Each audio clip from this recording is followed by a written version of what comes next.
Okay, bonus because Spirit said we had two. Bedtime read. Let's pick an Ogha. Give it a good shuffle. I can't see what I'm going, so let's have a look. Hazel or Col. So the name Colin could be important to somebody, or the name Hazel even. So let's have a look. Hazel, number 91.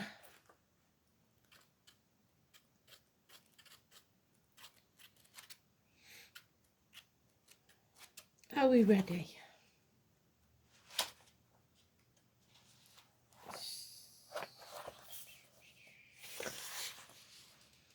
The tree, Hazel, Col.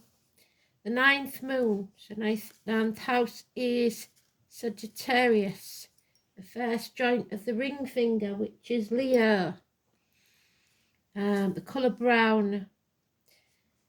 Banded red agate. The crane. Nemesis, Minerva, Sophia, so the name Sophia. Olwyn.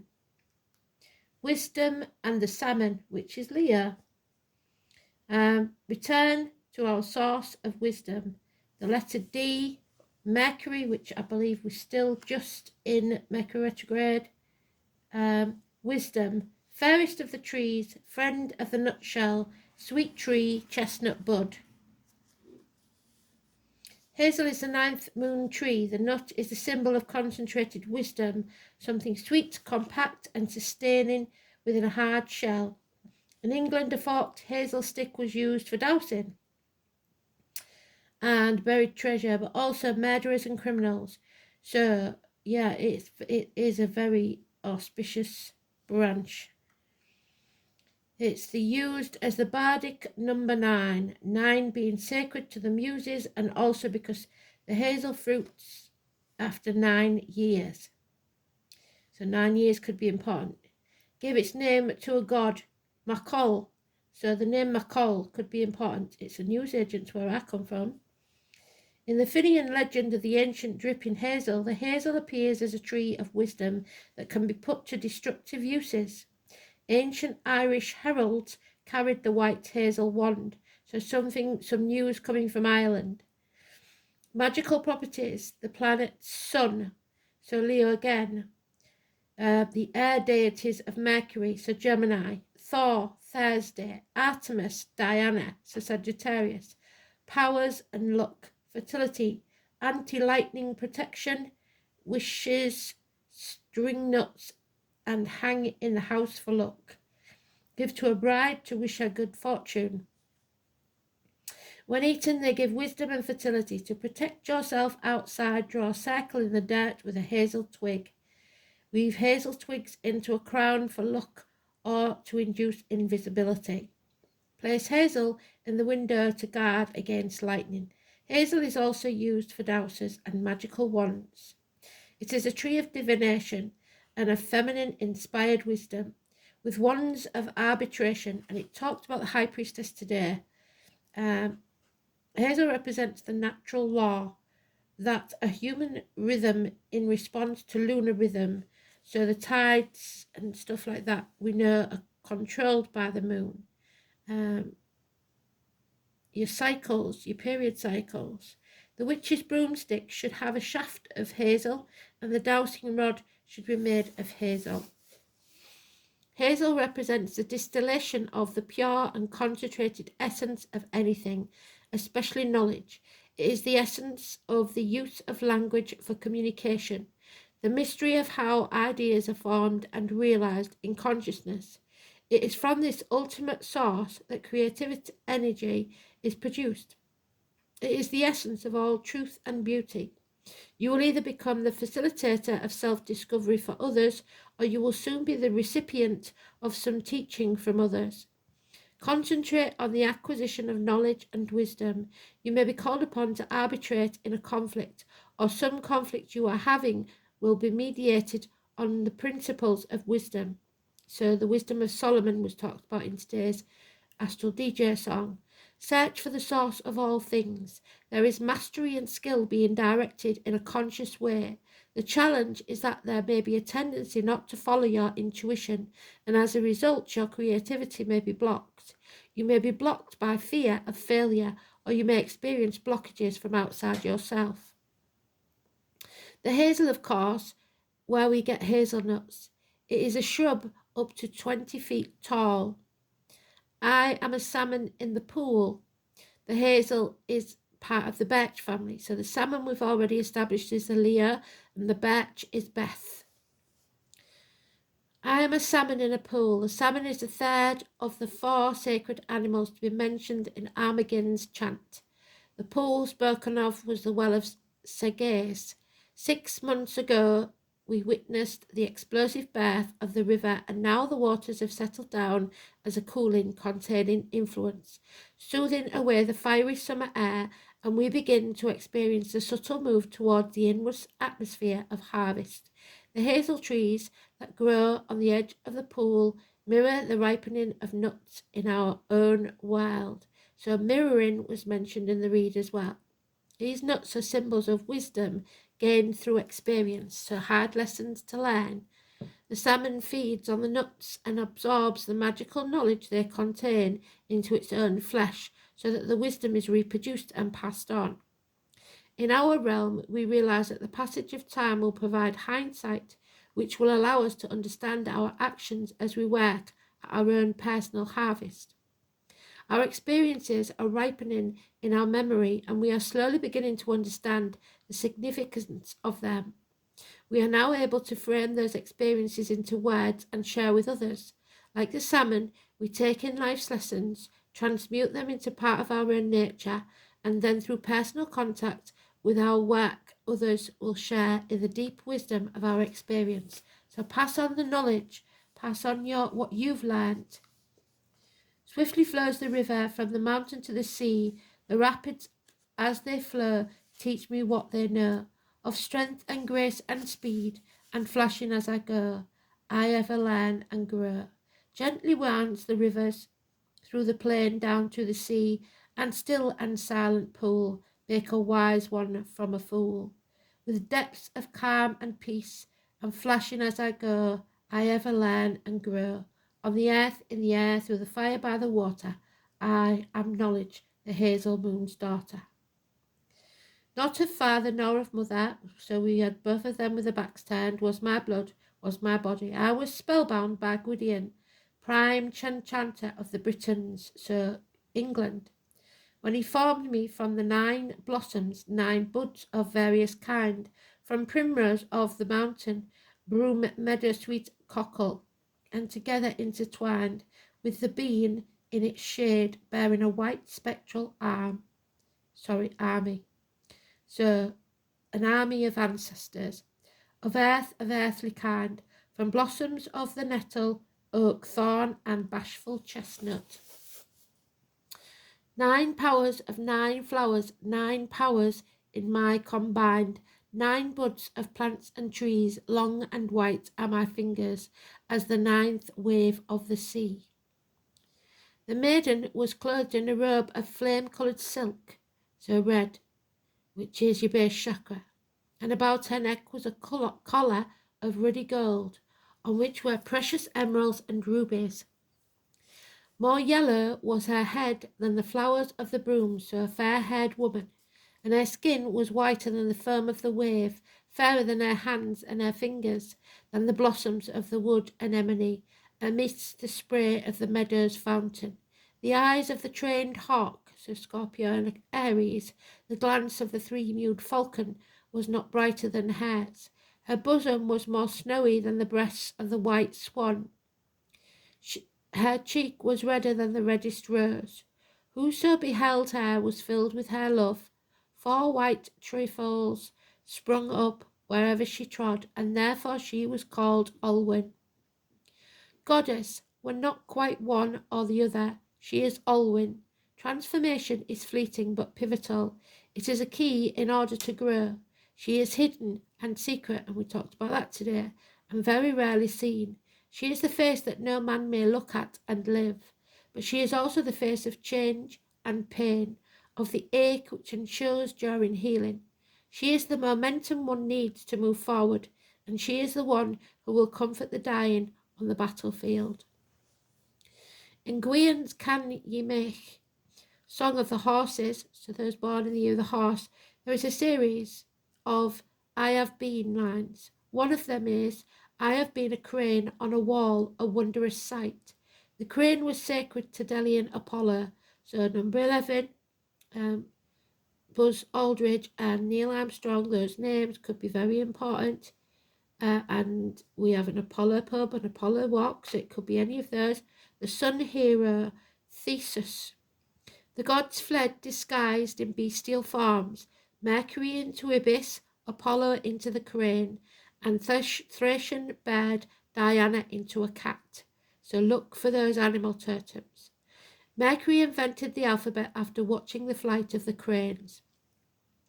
It was said by Hyginus that the original 13-consonant alphabet was taken by Mercury to Egypt, then brought back by Cadmus into Greece, and from there taken to Evander, where Arcadian into Italy, where his mother Camenta, a muse, adapted them into the then 15 letters of the Latin alphabet. He describes this Mercury as the same one who invented athletic games, who was a Cretan or of Cretan stock, so an athlete. In Egypt, he was Thoth, and Thoth is a deck of tarot, the god whose symbol was the crane-like Ibis, who invented writing, who also reformed the calendar. The story may have been from an Etruscan source, for the Etruscans were the Cretan stock and held the crane in reverence, cranes flying in a V formation, so the characters of all early alphabets were nicked with a knife on the rind of boughs, as Hesiod wrote his poem, or on clay tablets. They were all naturally angular. What material Mercury's bag was made of can be discovered in the parallel myth of Manan, son of Lyre, a godlike sun hero, predecessor of Phaon and Cauclain. He carried the treasure of the sea, the alphabet secret of the people of the sea, in a bag made of skin of the crane. There is also a myth of Mida, a godlike underworld god corresponding with the British Araun, eloquence, the king of An. He lived in a castle in Manan's Isle of Man, with 3 cranes at his gate, whose duty was to warn of travellers, croaking out, "Do not enter, keep away, pass by." Perseus' bag must have been a crane bag, for the crane was sacred to Athena and to Artemis, her counterpart at Ephesus, as well as being the inspiration for Hermes' invention of letters. The flying gorgons then are cranes with gorgons' faces and watch over the secrets of the crane bag, itself protected by the gorgon head. It is not known what sort of dance the crane dance was, that according to Plutarch, Theseus introduced into Delos, except that it was performed around a horned altar and represented the circle that coiled and uncoiled in the labyrinth. My guess is that it imitated the fluttering love dance of courting cranes, and that each movement consisted of 9 steps and a leap, as Polwart saying in his Flying with Montgomery. So Montgomery, the crane must I take 9 steps as she fly. The 9 steps prove the crane's sacredness to the triple goddess, so again the high priestess, and so does her neck, feathered white and black with reddish skin showing through it. In the case of a Numidian or Balearic crane with red wattles, cranes make their spectacular migration from the Tropic of Cancer, well done Spirit, to the Arctic Circle and back twice a year, flying in chevron form with loud trumpeting at enormous height. This must have attached them to the Hyperborean cult as messengers fly into the other world, which lies in the back of the north wind. There is also a spirally dance, Troy, so the name Helen and the Trojan horse, called the crane dance in Delos, because it was adapted there to the cult of the crane moon goddess. In Greece, the crane was associated with poets, not only in the story of Apollo's metamorphosis into a crane, a Thracian bird, but also in the story written by Ibycus, the poet. Ibycus was the 6th century BC Greek erotic poet who, having spent the best part of his life on the island of Samos, one day set up by bandits in a lonely place near Corinth, was mortally wounded. He called upon the passing flock of cranes to avenge his death, and soon afterwards the cranes hovered over the heads of the audience in the Corinthian open-air theatre, whereupon one of the murderers who was presented cried out, "Look, the avengers of Ibycus." He was arrested and made full confession. Why is the crane in the next place? Not hard. This is the month of wisdom, the wisdom of Manan Maclear, namely the Beth Lewis neon. So the name Beth and Lewis could be important, was wrapped in the crane skin, white goddess, and Robert's grave. The mission of Cor, the crane, from the Irish bird Ogha for the sea month is intentional. The contents of the crane bag were closed secret, and all reference to it was discouraged. At dawn you shall appear, a gaunt, red-wattled crane, she whom they know too well for fear, lunging your beak down like a spear to fetch them home again. The crane is the bird of wisdom. The chevron-shaped formation of a flying crane are credited to the inspiration of letters. The letters are the basis of all learning, the secrets of wisdom and the Celtic alphabet. The calendars were said to be contained in a mystic crane bag, yet the crane is omitted from the Irish bird Ogha in a book of Ballymote because, as Graves writes, the contents of the crane bag was the close secret, and all reference to it was discouraged. The crane was especially sacred to the great nine-fold goddess because of the 9 steps of the crane. Also, the crane's neck feathers were white and black, the 3 colours of a unicorn's horn, white and black with red, and that's the first writings. So unicorns, fish, salmon in particular, are associated with knowledge. The child that grew to be called Taliesin, the wise magician, was found in the fish weir. So we know, don't we, that there's a lot of store put in fish oils for your brain. Significance of the salmon can be seen in many places. Greer questioned a series of wise animals, each one wiser than the previous. The oldest and wisest of all was a salmon of Lyn Lw. Corclane used the hero's salmon leap across the Pupil's Bridge to get Scathach's stronghold in order to gain access to Scathach's advanced knowledge of arms. To gain the secrets, Corclane had to use the hero's salmon leap to Scathach herself in order to gain the secrets reserved for her family. Each leap in the land of sorcery brought greater knowledge. Their wisdom can also be passed on by eating. The magic salmon gained the power of wisdom by consuming the hazelnuts, so we need to get some hazelnuts, that dropped into the sacred spring. By symbolically eating the salmon of wisdom, Dem gained such enormous wisdom that he was renamed. The agate are grounding stones that can help you find a better balance between your physical and emotional aspects, and we're lacking balance, it said today, didn't it? So the red-banded agate energies work to raise consciousness, allowing us to accept ourselves and gain self-confidence.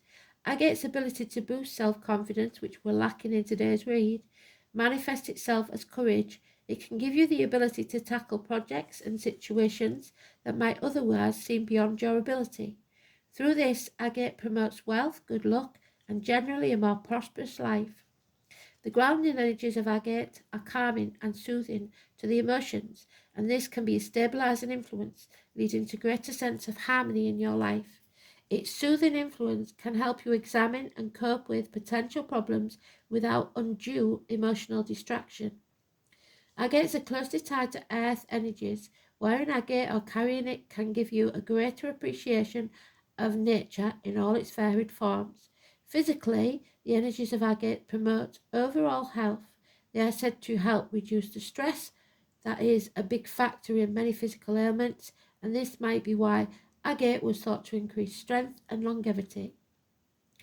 Olwen, the maiden, was clothed in a robe of flame-coloured silk, and about her neck was the colour of ruddy gold, on which were precious emeralds and rubies, more yellow than her head and the flower of the broom. Her skin was whiter than the foam of the wave. The fairer were her hands and fingers than the blossoms of the wood anemone amidst the spray of the meadow fountain. The eye of the trained hawk, the glance of the three mewed falcons was not brighter than hers, and her bosom was snowier than the breast of the white swan. Her cheek is redder than the reddest roses.